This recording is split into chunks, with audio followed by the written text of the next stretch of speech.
안녕하세요. 예. 자, 지금부터 이제 문제풀이 수업을 시작하도록 할게요. 예.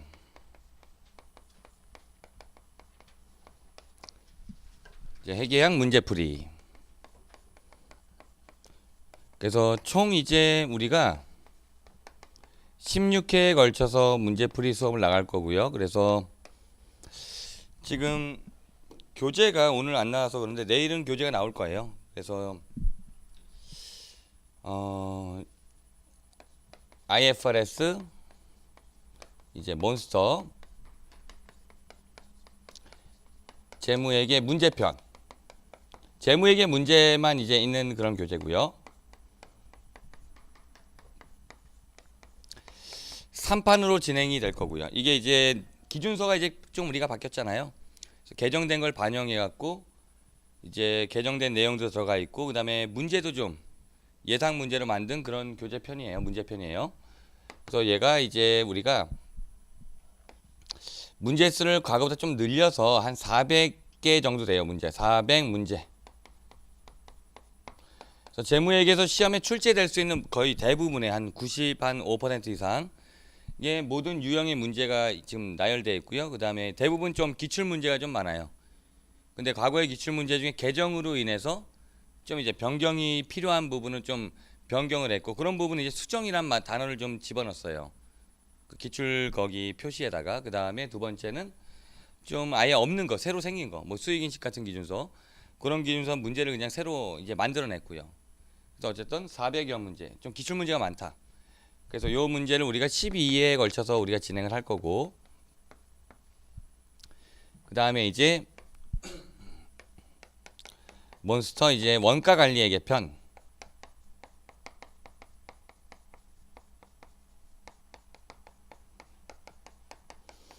여기는 이제 한 200여 문제 돼요. 200문제. 그래서 얘를 이제 한 4회에 걸쳐서 이제 우리가 문제를 좀 진행을 할까 해요. 그래서 재무회계 한 12회, 원가회계 한 4회, 재무회계부터 먼저 진행을 하고, 또 원가회계 좀 이제 우리 이론 강의, 신강 강의 아직 들어가지 않았으니까 이것도 이제 최근에 나서 3판 교재로 이제 진행되고요. 그래서 두 교재 다 이제 나온 지가 별로 안 된 이제 따끈따끈한 그런 교재다, 이렇게 좀 말할 수가 있고요. 자, 이렇게 해서 우리가 재무회계나 이제 원가회계 둘 다 이제 대비를 할 건데, 회계학에서 중요한 게 일단은 꽈락률이 매우 높은 그런 과목이니까 회계학이. 그러니까 목표를 총 우리가 40문제 중에서 꽈락은 최소한 당연히 면해야 되는 거지만 한 24점? 24문제? 이상을 득점하는데 목적을 좀 갖춰야 돼요.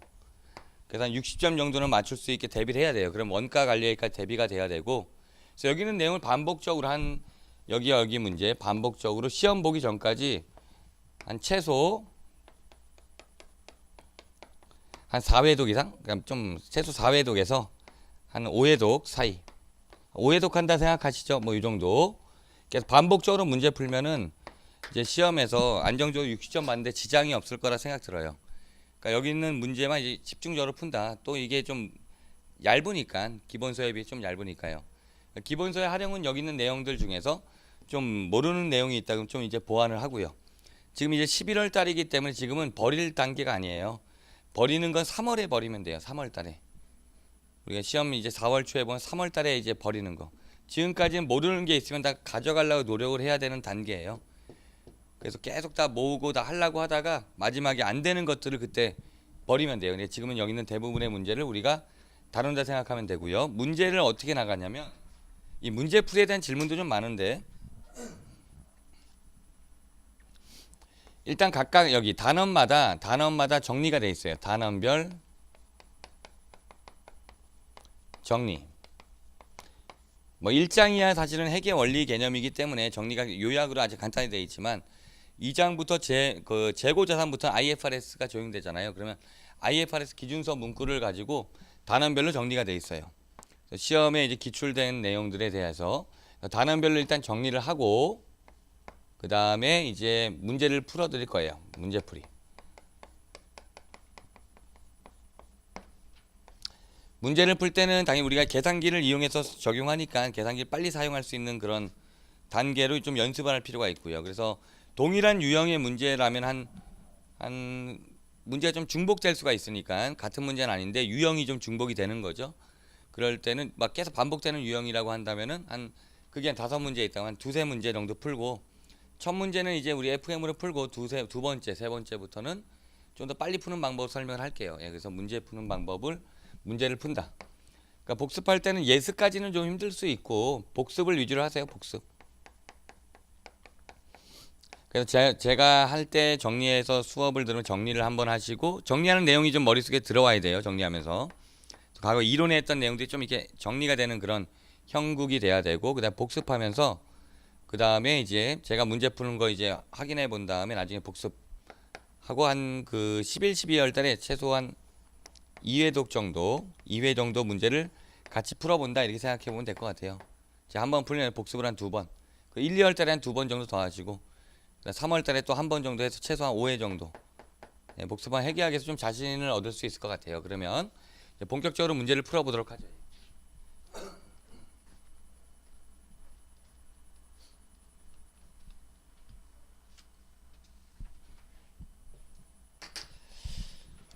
자, 교재가 아직 출간은 됐는데 배송이 안 됐어요. 그래서 우리 내일부터 할 것 같아요. 예, 오늘 원래 나와서 오늘 받으면 좋은데 주말이 끼다 보니까 배송이 안 돼갖고 그래서 오늘만 프린트로 나갈 것 같아요.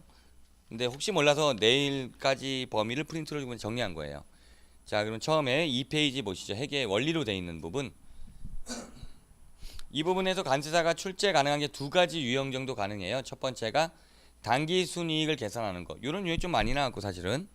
그래서 뭐 기본적으로 이론을 안다 생각하고 바로 정리해 볼게요. 그러면 우리가 기초의 자산에서 기초의 부채를 빼면 기초의 자본이 나오는 거겠죠. 마찬가지 기말 자산에서 기말 부채를 차감하면 기말 자본이 나오죠. 그래서 기초 자본과 기말 자본의 차이, 이거를 우리가 자본의 증가라고 얘기하는 거죠. 자본 증가.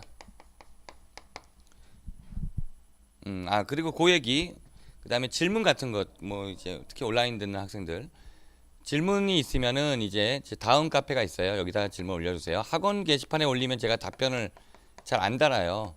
잘 온지 잘 모르거든요. 학원에서 이제 연락 오긴 하는데 좀 이게 잘 까먹더라고요. 그래서 이 루트를 좀 통일시키기 위해 다음 카페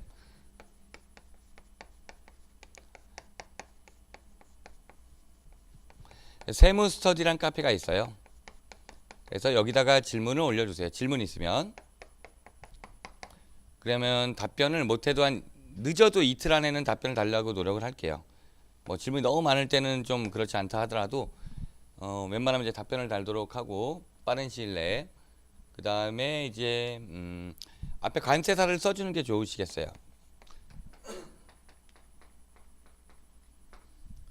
관세사 말고 다른 수험도 강의를 하니까 이제 뭐 세무 공무원 강의도 하고 그 다음에 관세사 강의도 하고 그 다음에 감정평가사 강의도 하고 이렇게 3개 채널이 있다 보니까 제가 헷갈려요. 근데 사실 관세사랑 감평사는 상관은 없어요.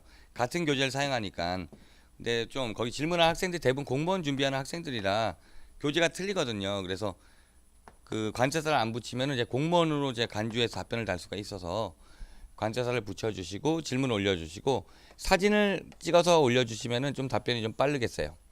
사진이 없으면 제가 책을 찾아야 되니까 책에 없을 때도 있으니까 그러다 보면 좀 답변이 딜레이 될 수가 있거든요. 사진은 그리고 질문 한 질문에 하나나 2개, 맥시멈 2개까지만 질문해 주세요. 너무 길면 이게 답변 달기가 좀 힘들거든요. 그래서 질문은 여기다가 이제 달아주세요. 자, 그러면 다시 들어와서 기초 자본과 기말 자본의 차이가 자본의 증가다. 이 자본의 증가를 둘로 나누는 거죠. 그래서 자본 거래로 증가한 거, 그 다음에 손익거래로 증가한 거.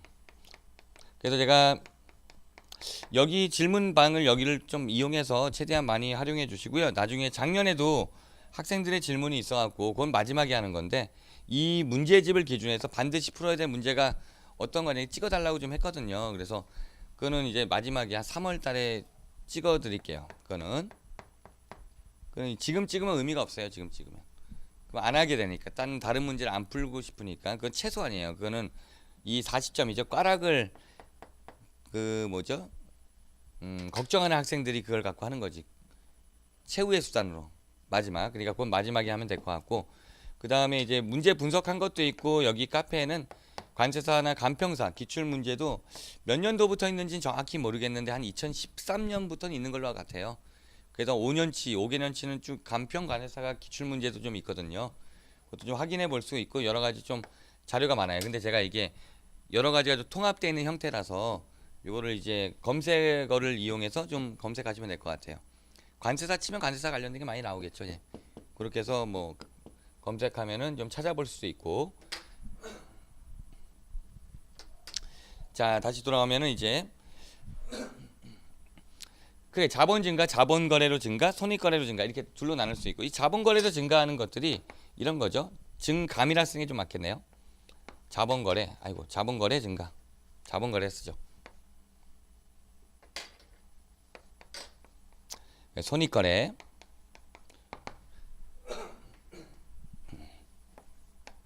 유상 증자 같은 게 있으면 우리가 자본이 증가하는 거고, 유상 감자라든지 아니면은 현금 배당이 있어 자본이 감소하겠죠. 그 다음에 좀 더 자본 거래를 확장시키면 자기 주식을 우리가 취득하죠. 그럼 자본이 어떻게 돼요? 예, 감소하겠죠. 이론에서 배운 거니까 자기 주식을 처분해요. 조금 뭐 없는 게 있으면 써주시면 되고, 이거 있지 않나요? 그러면 자본이 증가하는 게 된다 이거죠. 없네. 뭐 그런 거 있으면 좀 써주시고, 예. 다 쓰면 좀 지저분해지니까 좀 일부 생략한 게 있을 수 있으니까. 자, 그래서 반면에 이런 거래들은 자본의 불변이죠. 무상증자라든지 아니면은 주식배당, 이런 자본 간 이동이죠. 주식배당 이런 것들은 자본의 불변이죠. 얘네 말고도 좀 더 있죠. 누가 있어요? 뭐 미처분 이익이익을 이익 준비에 적립한다는 거, 적립이라든지 이입이라든지 이런 것도 자본의 불변이죠. 자본 간 이동이니까. 반면에 뭐 이런 것도 있죠. 주식 분할이나 주식 병합 같은 것도 자본의 불변 거래죠. 예. 그러니까 자본 항목이랑 좀 엮여서 나올 수가 있고, 손익 거래. 요게 이제 뭐가 되냐면 총포괄 손익이 돼요. 총포괄 손익이 된다. 총포괄 손익이니까 어떻게 된 거예요? 얘는 단기 순이익하고 기타 포괄 손익이 합쳐져 있는 거잖아요. 여기서 이제 기타 포괄 손익이 있을 거고, 이걸 제외한 나머지가 단기 순이익, 단기 순손익이 되겠죠. 혹은 단기 손익, 다 같은 말이죠. 아이고, 그래 기타 포괄 손익 여러 가지 있잖아요. 그래서 우리가 기타 포괄 손익을 좀 정리해 보면 뭐 이런 것들.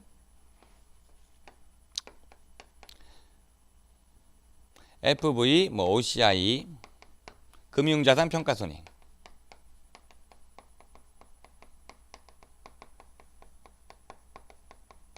이게 나중에 재분류 조정까지 생각하면은 FV, OCI, 투자 채무 상품 평가손익, 그러니까 투자 지분 상품 평가손익 나누죠. 뭐 뒤에서 정리하겠지만, 그래서 투자 지분 상품 평가손익은 재분류 조정이 안 되고 투자 채무 상품 평가손익 재분류 조정이 됐었죠. 뭐 이런 게 대표적이라 볼 수 있고, 아니면 뭐 재평가 잉여금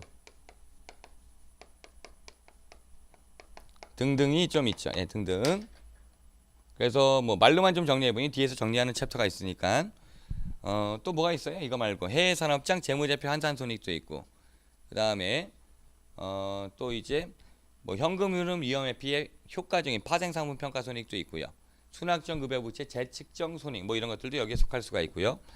자, 그다음에 나머지가 이제 단기 손익이다. 단기 손익은 수익과 비용으로 구성된 거죠. 수익과 비용으로 구성된다. 수익에서 비용 차감한 게 단기 손익이 되겠죠. 예, 이렇게 한번 구조를 분석해봤고, 뭐 관련 문제들 몇 개를 한번 풀어보도록 하죠. 예. 그러면은 이제 여기 보시면은 뭐 2번이라든지 아니면은 뭐 3번 기출된 문제 중에서는요, 예, 뭐 5번이라든지 아니면 6번, 그 다음에 7번도 그런 유형 문제네. 대부분 그런 유형의 문제가 많네요. 일단 2번을 먼저 풀어볼게요. 예. 자, 2번 2017 감정평가사 기출이네요. 감평 엑셀 1월 1일 설립하였다. 다음 자를 이용하여 기말 자산은 얼마일까요? 물어봤어요. 자, 자산 부채를 물어본 형태라면 이게 BS를 좀 그려놓고 시작하죠. BS. 문제 풀 때는 문제가 이렇게 깔끔하게 풀어야 돼요. 막 빨리 풀라고 지저분하게 쓴다고 해서 날려 쓴다 해서 득점을 하는 거 아니니까. 자, 기초 자산은 1,000원이고 그 다음에 기초 부채는 620이에요. 이렇게 나열을 해보도록 하죠. 그 다음에 기말 부채는 740이고요. 문제에서 물어본 거는 기말 자산이가 여기 자산 쪽을 물어봤네요. 이런 상태가 되겠죠. 이 문제는. 그럼 요 사이가 자본의 증가가 나오는 거, 자본의 증감이 나오는 거겠죠. 근데 이렇게 기초의 자산이나 뭐 기초 자본이나 뭐 기말 자산 이런 거 물어볼 때는 자본 거래와 손익 거래를 구분할 필요는 없어요. 이런 문제는. 왜냐면 자본이 증가했냐 감소했냐 이것만 캐치하면 되거든요. 이런 류는. 그러니까 이런 류의 문제랑 어떻게 보면 요렇게 단기 손익이나 이런 거 물어본 거랑 뭐 푸는 방법은 같은데 얘는 좀 구분을 해줘야 되는데 이 좀 구분할 필요 없어요. 한번 풀어볼게요. 그러면 저기 단기중 유상증자 자본이 증가되는 거잖아요. 그 다음에 영업수익 2,500 자본이 증가할 거고 그 다음에 영업비용 2,320 자본이 감소하겠죠. 자, 얘네들을 이제 계산하면은 자본의 증감이 나오겠죠. 뭐 계산기 누르면은 여기 뭐 180이니까 680만큼 자본이 증가하는 게 계산이 되겠죠. 여기서는 이런 류의 문제는 이거 합쳐서 하면 돼요. 그게 더 빨라요. 자, 그럼 여기서 380이 나와요. 380이 기초 자본이고 680이 증가하는 거네요. 그러면 1060이 나오네요. 1060이 뭐 계산기 누르면 여기서 더하면 1060이 뭐가 돼요? 기말 자본이 나오는 거잖아요. 그러면 기초 자산이 얼마냐? 두 개 합친 1,800원이 되겠죠. 1,800원. 답이 5번이 된다는 거죠. 이런 문제 절대 틀리면 안 돼요. 이런 류의 문제를 틀리면은 위험해요. 예. 합격에 영향을 준다는 거예요. 뒤에 또 보시면은 3번도 거의 유사한 문제로 보이는데요. 비슷한데 3번도 16년 관세사 기출 문제네요. 자, 얘는 한번 해보세요. 얘를 한번 풀어보세요. 거의 비슷해요. 얘 하는 방법이. 3번.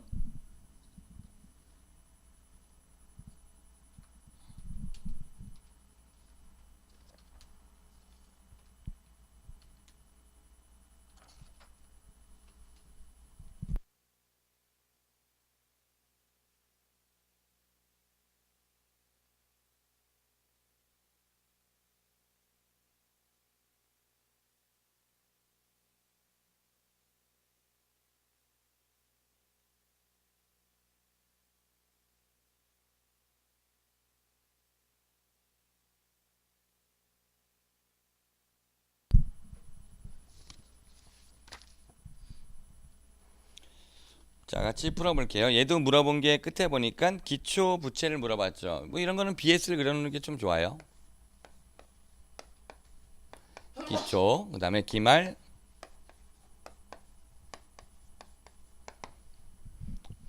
자, 그 다음에 자산이 얼마냐? 30만 원이고 기초 자산이요. 그러니까 여기 써볼까요? 기초 자산이 30만 원이고 위치 아실 테니까.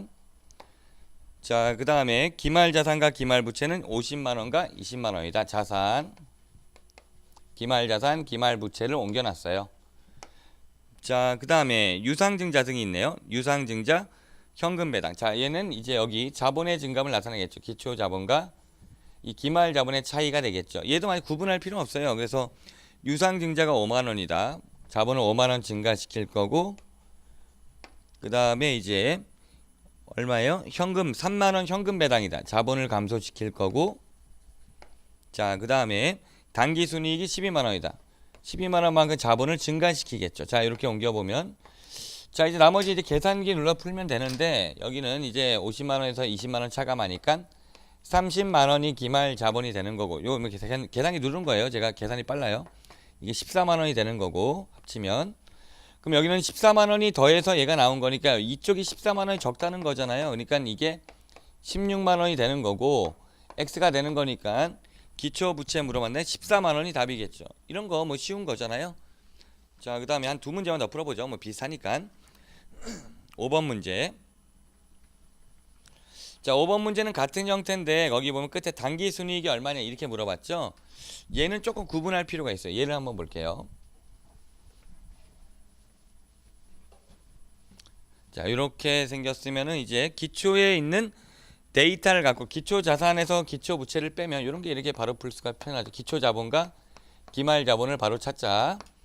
기초 자본은 35,000원에서 자산 부채 26,000원 차감하니까 9,000원이 뭐예요? 기초의 자본이 되는 거고, 기말은 41,000원에서 28,000원 차가하면 13,000원이 되겠죠. 계산기 이용하면 되는 거예요. 요 차이가 4,000원만큼 자본이 증가한 거고요. 이걸 자본거래와 손익거래 나눌 수 있겠죠. 자, 보니까 2,000원 유상증자가 있으니까 자본을 증가시킬 거고, 그 다음 무상증자는 자본의 불변이고, 현금 배당이 1,000원이다. 자본을 감소시키겠죠. 자본거래로 1,000원 증가한 거고요. 이게 이꼴과 같은 거니까 손익거래 3,000원 증가했는데, 문제 상태에서는 기타 포괄 손익이 없다 했을 때 제로니까요. 당기순이익 역시 3,000원이 나와야 되겠죠. 얘는 좀 구분해 줘야 되겠죠. 이런 거는 왜 구분해야 되는지 알겠죠. 자, 그 다음에 6번 문제가 또 그런 유형이네요. 예, 6번 한번 빨리 풀어보세요. 6번. 예.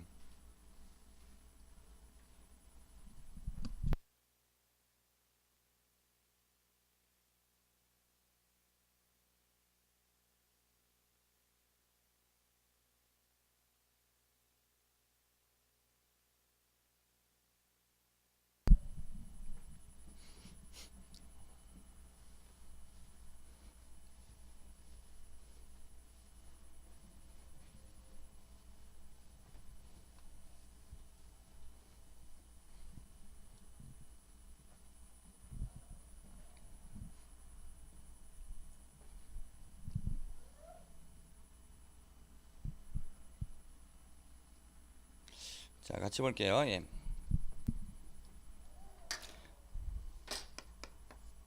기초에 보니까 여기는 25,000원에서 16,000원 차감하면 9,000원이 기초의 자본. 기말 역시 자산에서 부채 차감하니까 27,000원에서 15,000원 차감하면 12,000원이 기말 자본. 차이가 3,000원이 자본의 증가. 자본 거래를 찾아보니까 배당으로 현금 400원, 현금 배당 400원이 있고 주식 교부 400원. 이게 주식 배당. 자본의 불변인 거겠죠. 여기까지가 이제 자본 거래고, 조심할 건 이게 이권이나 마찬가지예요. 손익거래는 얼마? 3,400이 증가했다는 얘기죠. 이게 2,600이 아니라는 거. X라고 하고 이꼴로면 넘어가면은 3,400 돼야 되니까 플러스 400 되니까 이거 이해되시죠? 이렇게 마이너스 할 때 부호. 그게 이제 좀 학생들이 틀리는 포인트. 그 다음에 여기서 이제 유형자는 재평가 이익 100원. 요게 이제 재평가 잉여금을 출제한 거예요. 그러니까 기타 포괄 손익이 재평가 잉여금 100원.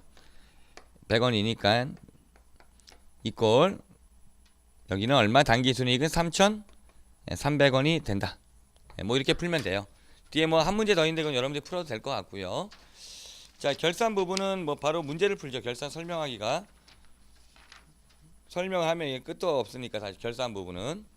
그래서 결산 부분도 관세사에서 가끔 나와요. 근데 요 지금 말했던 당기순 손익의 계산 거의 한 매년 나올 가능성도 있을 정도로 많이 나와요. 자주 나와요. 나올 가능성이 60% 이상 돼요. 이게 당기순이익 계산이. 결산 같은 경우는 한 3년마다 한 번씩 나와요. 확률상에서는 한 30% 정도 돼요. 두 개 합치면 대략 거의 뭔가 하나 나온다는 거예요. 일장에서 뭔가 하나는 나온다는 얘기죠. 자, 그래서 결산 문제는 문제를 바로 풀어볼게요. 기출된 문제들을 풀어보도록 할게요. 1번 문제. X년도 말 수정 전 잔액 시산표와 수정 후 잔액 시산표상 성급 비용의 차변 잔액은 각각 84만원과 16만원이다. 성급 비용 차변 잔액 변화와 관련된 설명으로 옳은 것은? 자료는 이렇게 나와준 거예요. 수정 전 시산표, 여기가 이렇게 할까요? 시산표가 여기 수정 전 시산표가 있는데 여기서 성급 비용이 84만원이란 거예요. 이 얘기를 놓고 보면은 성급비용 뭐 자산인 건 아실 거고 뭐 이론을 통해 아셨을 테니까 내가 이 설명을 제가 요약해서 하는데 여기 문풀에서 이론에서 요약한 설명을 이해 못하면은 그 부분의 내용을 모르는 거거든요. 지금 잘 이론을 이해 못하니까 요약한 내용을 이해를 못하겠으면 그 파트는 복습해 주세요. 만약 제가 결산에 대해 얘기를 하는데 잘 못 알아보면 결산을 잘 모르니까 결산 파트, 그건 기초회계 쪽에서 다뤘죠. 예, 그 부분을 좀 복습을 해줘야 돼요. 그렇게 해서 11, 12월 달에는 내 모르는 거를 다 이렇게 확인해서 이론에서 모르는 부분을 이제 찾아서 좀 복습을 해줘야 되는 그런 과정이에요. 그게 중요한 과정이니까. 자, 어쨌든 이렇게 성급 비용 84만원 기록된 거 보니까 내가 현금을 지급하고 그 다음에 전부 다 어떻게 했다? 성급 비용이란 자산 계정을 처리했다는 얘기예요. 이 말 이해되시죠? 물론 성급 비용이니까 어떤 용역을 제공받을 권리가 되겠죠. 먼저 돈을 낸 거니까. 그리고 결산이 돼요.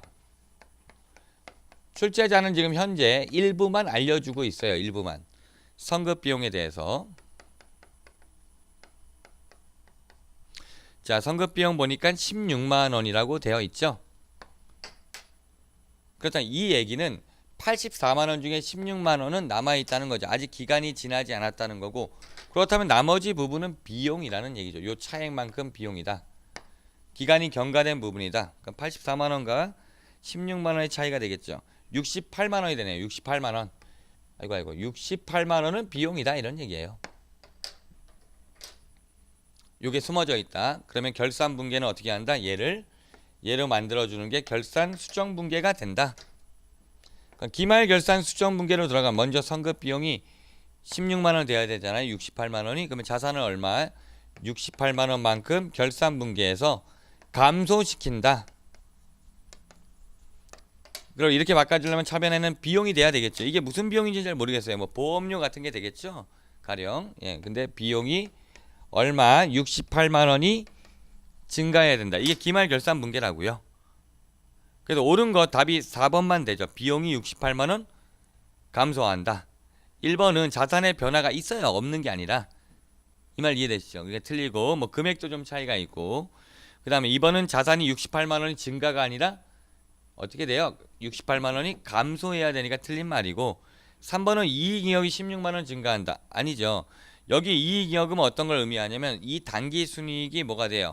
이익이익이 되는 거니까 이 이익이익은 단기순이익에 미치는 금액하고 효과 같아요. 단기순이익이 비용이 68만 원 감소하니까 단기순이익이 68만 원 감소해서 자 이익이익도 어떻게 한다? 68만 원만큼 감소한다는 얘기죠. 이해되시죠? 예, 그런 게 들어와야지. 5번은 완전히 틀리고 단기순이익에 미치는 영향이 없다는 완전히 틀리고.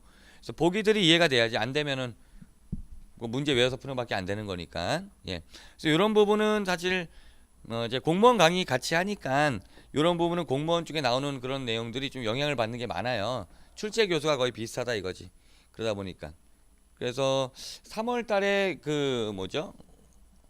동형 모의고사를 우리가 이제 동형 모의고사라고 안 하나? 어쨌든 표현을 그 모의고사 과정이 있거든요. 8회분 하는데 그 과정이 저는 좀 8회는 좀 많다는 생각도 좀 들어요. 개인적으로 8회 너무 많지 않나? 그런데 8회 문제들을 좀 이제 만들 때 다시 좀 선별을 해요. 그때 여기 우리 나왔던 데이터를 다시 관세사 기출문제 다시 분석하고 그래서 좀 뽑아내면은 꽤 많이 좀 어느 정도 비슷한 유사한 문제를 뽑아낼 수 있거든요. 그리고 다른 시험 기출 문제들도 좀 분석해보고 그때 좀 3월달에 좀 분석을 해보거든요. 그래서 이제 뭐 공무원 쪽에 나온 문제들 뭐 숫자가 다르게 나오는 유형이라는 이런 거 보면은 좀 비슷한 문제가 생각보다 과거에 거의 비슷한 문제 많이 나오더라고요. 출제가 어차피 비슷한 사람들이 보통 들어간다는 거죠. 그래서 여기도 내고 뭐 저기도 내고 뭐 이런 식으로. 근데 좀 여기 결산이나 이런 부분은 특히나 공무원 시험이 좀 발달된 그런 형태예요. 예. 그래서 뭐 그렇게 생각해 보시면 되고. 예. 자, 그다음에 2번 문제를 볼게요. 예. 얘는 2번 아까 했구나. 죄송해요.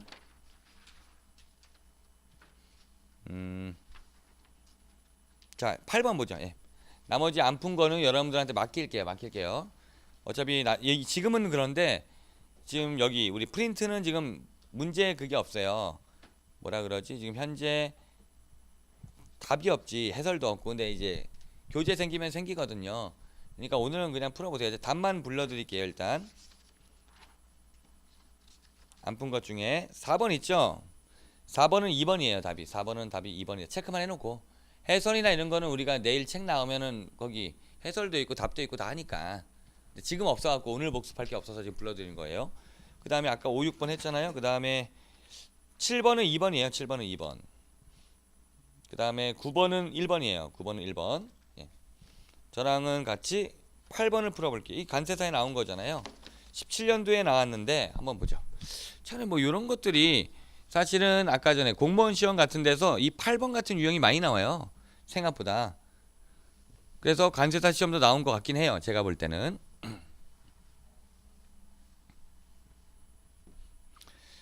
자, 수정전 이상피해 자산 2만원, 부채 15,000원, 수익 8,000원, 비용 5,000원이다. 그다음 결산 수정 분계를 반영한 후에 재무제표 관련된 설명으로 오는 것은. 그리고 여기서 물어보는 거는 자산, 부채, 수익, 비용, 그리고 단기순위 이 5가지 요소를 물어본다는 건 보기를 보면 알겠죠. 근데 이거를 다 분계를 해서 풀면은 다시 분계한 거를 계정에다 옮기고 하면 시간이 좀 걸리거든요. 그래서 제가 공무원에서 이렇게 풀거든요. 한번 보세요. 얘를 풀 때 이렇게 풀어요. 자산 매트리스를 만들어요. 이렇게 부채, 수익, 비용, 단기순위 이렇게 5가지를 기초를 채워놔요. 예. 그 다음에 옮겨볼게요. 수정 전 시산표의 데이터예요. 2만원, 15,000원, 8,000원, 5,000원, 3,000원. 3,000원 어떻게 하냐? 이거 수익에서 비용 빼면 3,000원이니까 수정 전에 여기까지. 자, 그 다음에 여기 있는 내용을 갖고 분계를 유추해 가지고 바로바로 여기다 넣어야 돼요. 자, 이자 수익 6,000원, 이자 비용 800원 발생하였는데 아직 장부에 반영하지 않았다. 이자 수익과 이자 비용이 누락되었다. 이자 수익이 발생했다는 것은 대변의 이자 수익인데 차변의 미수 수익이란 자산도 증가한다는 얘기죠. 이 말 이해되세요? 그러니 이거는 잘 보세요. 600원의 자산이 증가를 해야 되고 그 다음에 수익도 600원이 증가해야 돼요. 이거는 분계를 이해 못하면 못 푸는 거예요. 이해되시죠? 예, 오케이. 이자 비용 800원이 발생했다. 차변에 이자 비용이 발생했지만 대변은 뭐겠어요? 돈 안 줬으니까 미지급 비용이란 부채가 증가하죠. 그러니까 비용 어디 있어요? 600원. 여기서는 증가 그리고 부채 600원 증가. 손익도 한번 같이 줄까요? 수익이 증가하면 단기순이익 비례해서 600원 플러스 이게 800원인가요? 600원 이게 800원이군요. 죄송해요. 비용이 800원이네 맞죠? 잘못 써갖고 이자 비용 800원이니까 800원만큼 비용이 발생하면 단기순이익에 마이너스 800 이렇게 영향을 미칠 거다. 그 다음에 보험료 1200 지급하고 전액 자산 인식했다. 성급 비용으로 처리했다. 지급할 때. 이중 다음 연도에 해당하는 게 900원이다. 결산 분계는 그러면 1200이 자산, 900으로 자산 만들어야 돼서 자산을 300 까겠죠. 그러니까 자산 300 감소시키고 대변의 자산이 감소하고 차변에 비용 처리할 거잖아. 비용이 300 증가하면서 비용 증가하니까 단기순위에 마이너스 300원의 효과가 있겠죠. 이 매트리스 지금 이해되세요? 예. 그 다음 임대료 2400 수취하였다. 돈 받고 전액 수익 처리했다. 단기에 해당하는 게 800이다. 그럼 우리 내년에 속하는 것만큼 수익을 감소시키면서 부채를 증가시키겠죠. 자, 그럼 내년분이 1600원이죠. 수익을 1600만큼 감소시킬 거야. 그리고 부채가 1600만큼 증가하겠죠. 단기손익의 수익이 감소하니까 마이너스 1600의 효과가 생기겠죠. 그래서 여기 개를 내기 시작해요. 그러면 여기서 물어보는 답이 돼요. 최근에 관세사 2017년도에 물어본 건데 이렇게 관세사 처음 물어봤지만은 공무원 쪽에서는 이거를 15년, 16년부터 최근 이런 트렌드가 있었어요. 그래서 3월 그 모의고사 얘기를 왜 했냐면 실제 그걸 대비한 학생들은 이걸 좀 대비를 했거든요. 예, 그래서 그 대비가 됐다. 그래서 여기서 이제 개를 내면은 이제 답을 찾는다. 뭐 하면 여기는 뭐 옳은 거 물어봤나? 이 뭐야? 23,300원이겠고 얘는 얼마요? 17,400원인가요? 예. 자, 얘는 7,000원이고 수익은 비용은 6,100원이네요. 이렇게 차감해도 900이죠. 단기순이 900이 되죠. 이렇게 해도 900 되지 않을까요? 계산기 눌러볼게요. 좀 복잡하다. 이게 계속 암산하다 보면 계산기 누르기 귀찮아 갖고 빨리 하면 그렇죠? 900이다. 그래서 옳은 거는 단기순이익이 900이다. 나머지는 조금씩 다 틀리잖아요. 맞죠? 예. 이렇게 푼다. 최근에 이런 트렌드를 많이 물어봐요. 이것뿐만 아니라 종업원 급여 쪽에 그거 제가 이론 때 설명 안 했는데 종업원 급여가 이제 좀 대비해야 될 것 같아요. 왜냐면 나왔다. 계산 문제가 나왔다. 그래서 종업원 급여에 대한 설명을 우리가 문제풀이 때 설명을 드릴 건데 그때도 이런 식으로 해서 풀 거예요. 여러 가지를 물어보니까 뭘 물어볼지 모르니까 최근에 이렇게 매트리스를 푸는 게 제가 만든 건데 이게 좀 괜찮을 것 같더라고요. 근데 이걸 하기 위해서 어떻게 한다? 분계를 유추할 수 있어야 된다. 분계를 할 줄 알아야 된다. 분계 못하면 이거 못하는 거잖아. 분계를 생각해서 여기다 집어넣는 거니까 이거 이해되세요? 결산 예 이런 식으로 최근에는 자 그다음에 이제 챕터 2 가죠. 예 챕터 2. 그래서 우리가 시간 이렇게 했잖아요. 어떻게 할 거냐면 13시에서 18시 헷갈리네. 16시 한 30분까지 안 하고 한 20분 정도까지.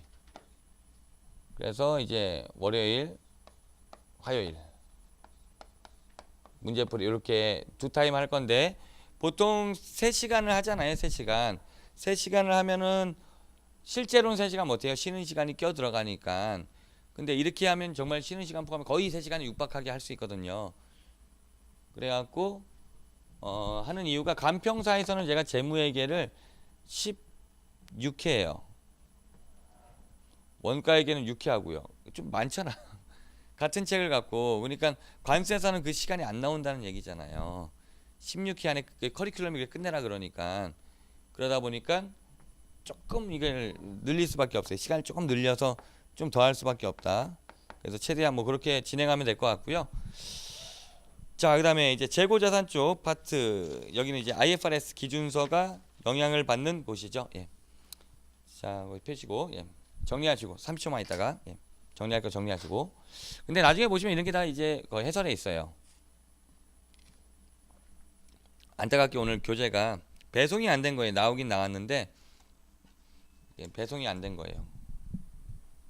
출판사가 다르다 보니까 예. 주말에 끼고 그래서 그런가 봐요.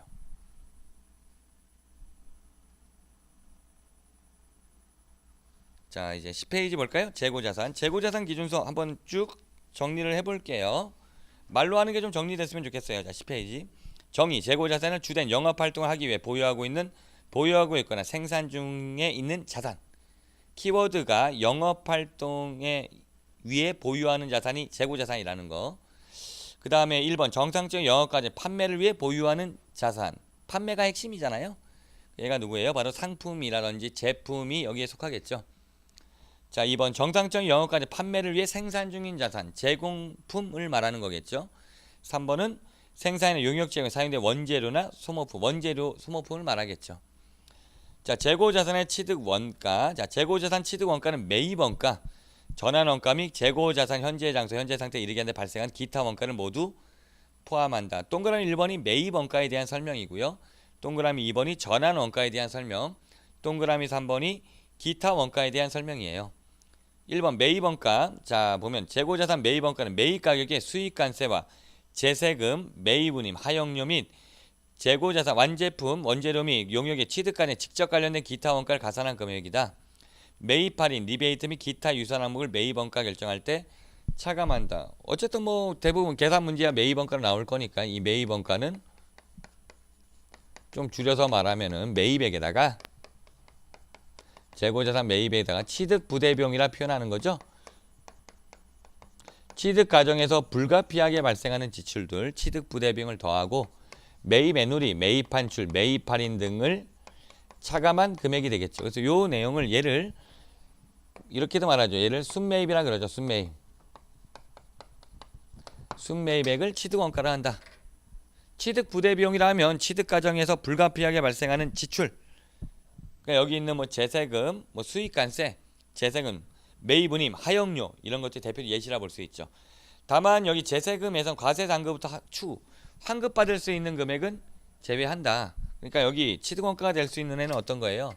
취득 부대비용이 되는 애는 환급이 안 되는 거. 환급 불가능한 세금 얘네들만 어떻게 취득 부대비용이 된다는 얘기죠. 환급이 가능하면 내가 원가를 구성하는 게 아니잖아요. 준돈이 아니잖아요. 준돈이 취득원가인데 환급 가능하면 돌려받은 거니까 이건 취득원가가 안 되죠. 그래서 이론할 때 환급 가능한 세금을 실무적으로 두 개를 나열했었는데 그러니까 여기는 환급 가능한 세금, 얘는 취득원가 아니다 이거죠. 그래서 부가가치세와 관세 환급금 같은 거를 우리 이론에서 정리한 적이 있었죠. 이런 거는 취득원가 아니다. 계산 형태 문제에서 만약에 부가가치세, 매입세액을 의미하는 거예요. 부가세, 매입세. 근데 걔는 좀 나올 가능성이 조금 떨어지고 오히려 회계에서는 부가세 같이 나오는 경우가 거의 없으니까 관세가 나올 수 있어요. 관세나 관세 환급금. 관세 환급금 있으면 취득원가에서 제외시켜야 되겠죠. 예. 그다음 2번이 전환원가. 자, 직접 노무 원가 및 생산량과 직접 관련된 원가를 포함한다. 또한 원재를 완제품으로 전환하는 데 발생 고정 및 변동 제조 간접 원가의 체계적인 배부액을 포함한다. 그래서 원가액에 배우면 좀 더 명확한데, 예. 원가액에 배웠다는 전제로 전환 원가는 뭐 가공비라고도 하죠. 가공하는 데 들어가는 원가다. 아니면은 이 원가가 제품으로 전환할 때 들어가는 원가다 해서 전환 원가를 하고, 여기가 직접 노무비와 제조 간접비의 합계를 말해요.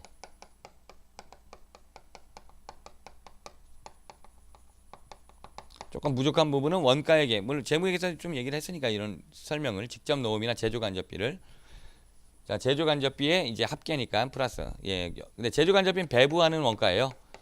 공통 원가이기 때문에 배부액이 여기 전환 원가에 속한다. 자, 그다음에 되게 중요한 IFRS 기준서의 내용이 나와요. 근데 이 내용은 우리가 이론에서는 좀 생략을 했어요. 원가액에서 보게 될 건데 지금 미리 볼게요. 이해 안 되면 조금 놔둬도 상관없어요. 고정 제조 간접 원가는 생산 설비의 정상 조업도에 기초하여 전환하여 배부하는데, 실제 조업도가 정상 조업도와 유사한 경우 실제 조업도를 사용할 수 있다. 한편 변동 제조 간접 원가는 생산 설비의 실제 사용에 기초하여 생산 단위에 배부한다. 이 제조 간접비를 둘로 나눌 수 있는 거예요. 그래서 제조 간접비를 변동 제조 간접비, 변동 제조 간접비라는 거와 그다음 고정 제조 간접비, 이렇게 둘로 나눌 수가 있어요.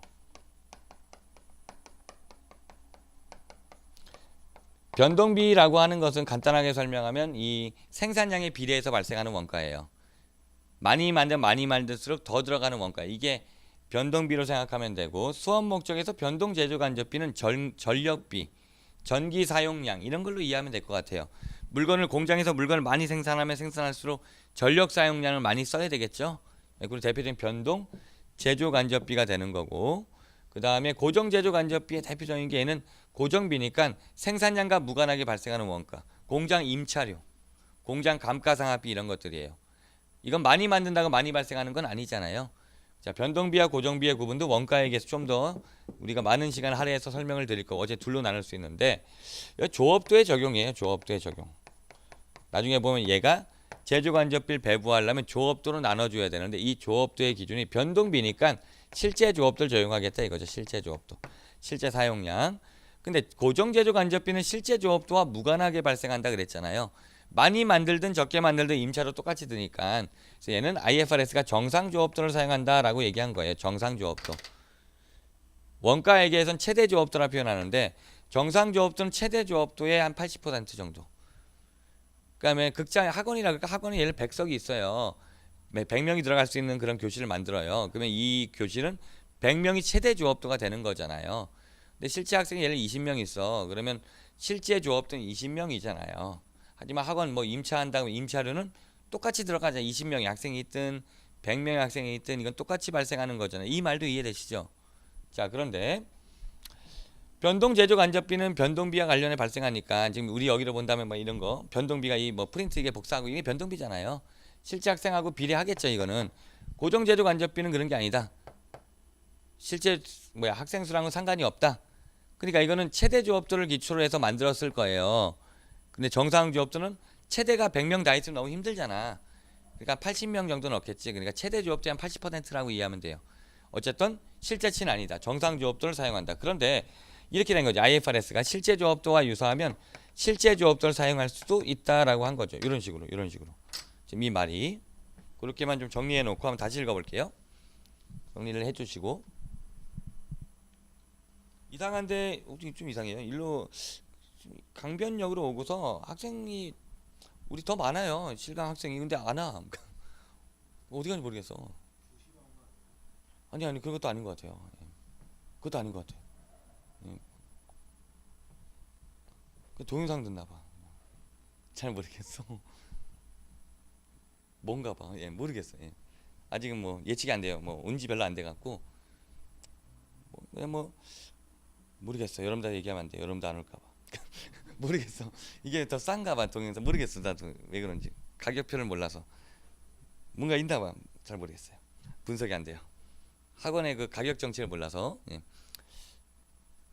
이상하네. 뭐 신경 쓰지 말죠. 잘 듣고 있겠지 뭐 동영상으로. 열심히 하라고. 자, 와서 하는 게 더 좋지. 자, 그래서 뭐 읽어보면 이렇게 돼. 자, 그 어디에요? 세 번째 줄부터 읽어볼게요. 고정제조 간접 원가는 생산 설비의 정상 조업도에 기초하여 전환 원가에 배부하는데 원칙이 정상 조업도잖아요. 고정제조 간접비. 실제 조업도가 정상 조업도와 유사하면은 실제 조업도를 사용할 수 있다. 이게 거꾸로 돼서 틀리게 낸 적 있어요.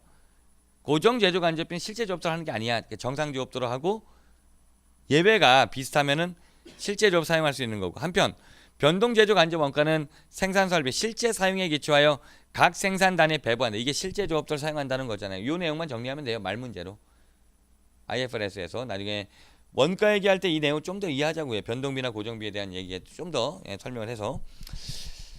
자, 그래서 우리가 이론 때는 요 부분 지금 방금 설명한 부분을 원가 얘기를 빼놓고 설명 안 한 게 있었어요. 그 다음에 3번 기타 원가는 재고 자산 현재 장소 현재 상태 이르게 하는데 발생하는 범위 내에서만 취득 원가에 포함한다. 그래서 여기 적성 운임 같은 게 들어오면 되겠죠. 3번은 적성 운임 뭔지 알죠?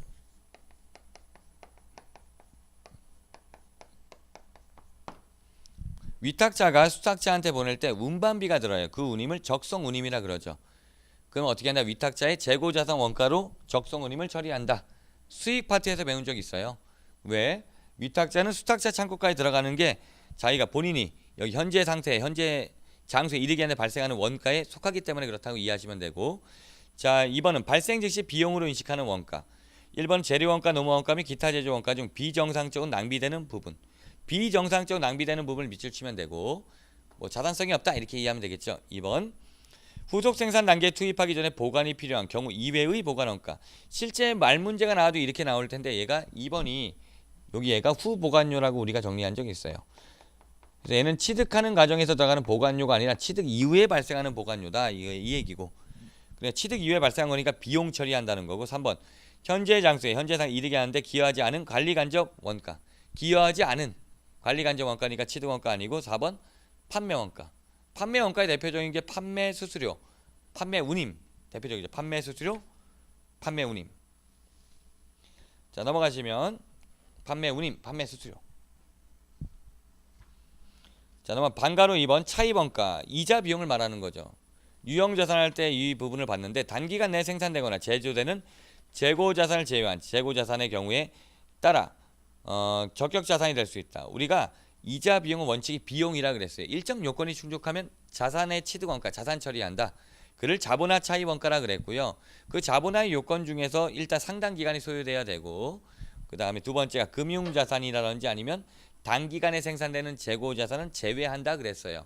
그러니까 단기간에 생산되는 재고 자산 제외한 그런 나머지 재고 자산의 경우 이자 비용이 취득 원가가 될 수 있잖아요. 이 말 이해되시죠? 자, 반가로서 한번 장기 후불 조건에 의한 구입. 자, 얘는 이런 거죠. 지금 여기 연기 시점이 3년 후에요. 1,000원이에요. 3년 후에 1,000원을 지급하지만 이거에 현재 가치하면 750원이다. 라고 했을 때 750을 취득원가로 한다. 그 나중에 나는 얼마? 1,000원을 주니까 250을 더 얹어 주잖아요. 이 250이 금융원가라 볼 수 있겠죠. 이자적 요소. 현할차라고 분개하죠.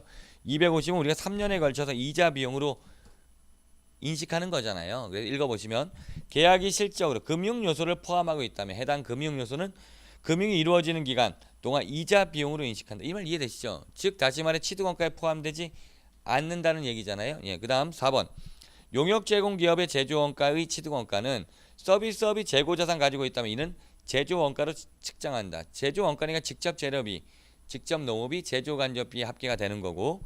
5번 생물자산에 수확한 농림어업의 수확물로 구성된 재고자산. 그래서 우리가 농림어업 기준을 보면 여기 생물자산과 수확물이 농림어업 기준이니까 재고자산 기준이 아니잖아요. 자, 얘가 이제 재고자산 넘어가는 거죠. 그럼 수확 시점에 순공정 가치로 측정한다. 재고자산이라면 이걸 순실현 가능 가치라는데 다른 기준서에 있는 경우에 순실현 가능 가치와 유사한 가치를 매각 가치를 순공정 가치라고 표현한다 그랬죠. 그러니까 결론은 이 수확물로 구성된 재고자산의 취득원가는 수확 시점에 순공정 가치로 측정한다. 예, 여기까지 하고 쉬었다가 그 다음 내용 또 이어서 볼게요. 예.